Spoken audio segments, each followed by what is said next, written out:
And joining us now from Austin is Governor Greg Abbott. Governor, thank you for taking the time with us today. We appreciate it. Sure, my pleasure. Thank you.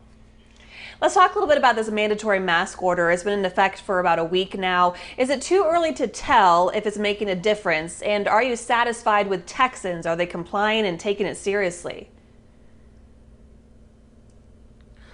First, in addition to the mask requirement, there was obviously that other very tough decision, and that is to shut down bars and some other activities where there was a spread of COVID-19. To answer your question, it typically takes about 2 to 3 weeks to see the results of this.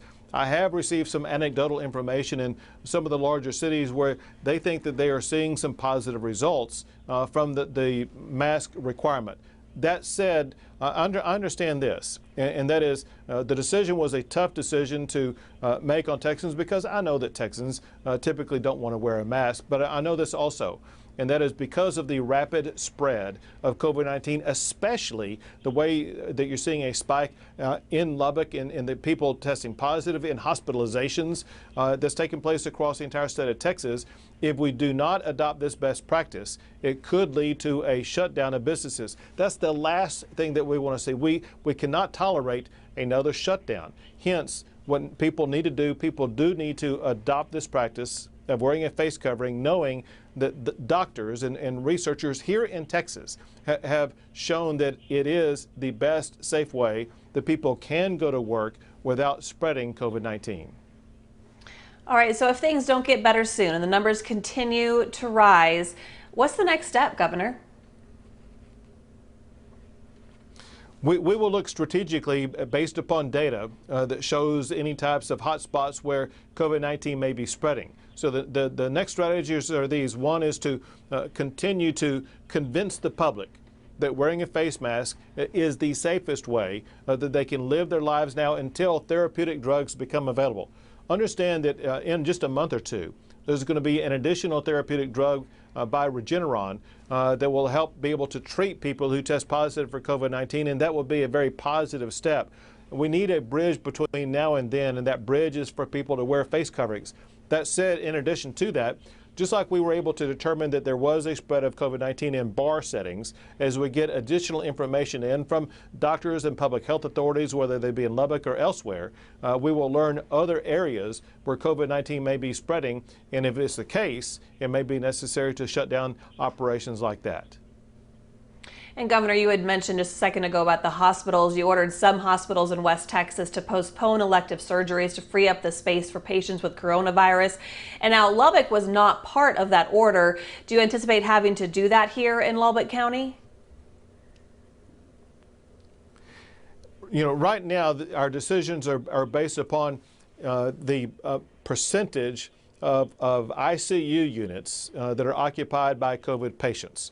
Right now, some areas of the state of Texas, you have 70% of ICU units that are occupied by COVID patients. If you go just south of you guys down into the Midland, Odessa area, you have close to 70% of ICU units occupied by COVID patients. Lubbock is not in that category yet.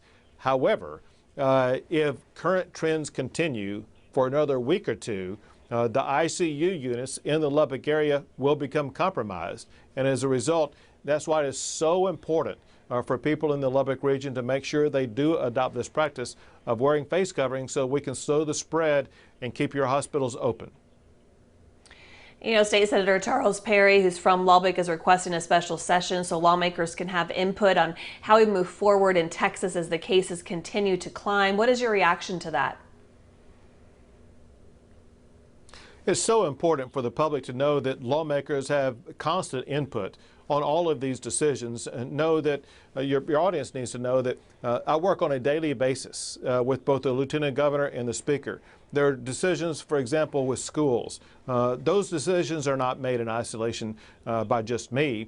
They're made both with the Lieutenant Governor and the Speaker, as well as the chairs of education in the Texas House, as well as in the Texas Senate. This CARES Act funding that affected Lubbock, both the Lubbock City and Lubbock County, those decisions were made by chairs and vice chairs of House Appropriation and Senate Finance. My point is this. as we go through all this process, we receive constant input from legislators that help inform us on the best decisions to make.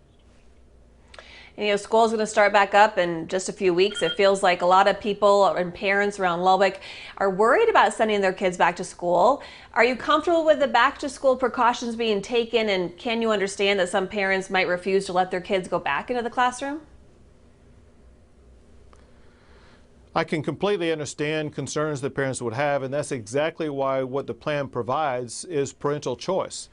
Parents will have the choice about whether or not to send their child back into a classroom or allow them to learn remotely. So schools will be required to provide that remote education strategy for all of these parents who do want to keep their child at home.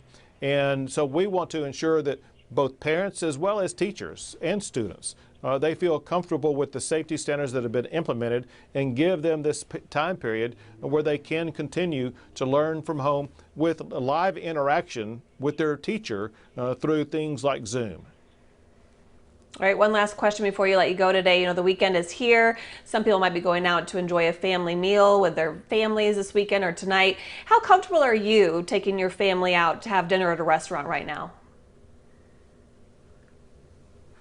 So we go out to dinner several times a week. I've traveled around the state of Texas. I've been up in Amarillo, I've been in Dallas, I've been in Houston, I've been in other places. And so I do go out, but I've followed the best safety standards.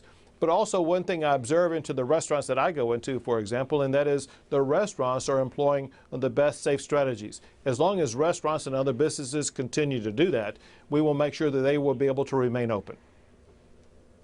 All right, Governor Abbott, thank you so much for taking the time today on this Friday. We hope you have a great weekend.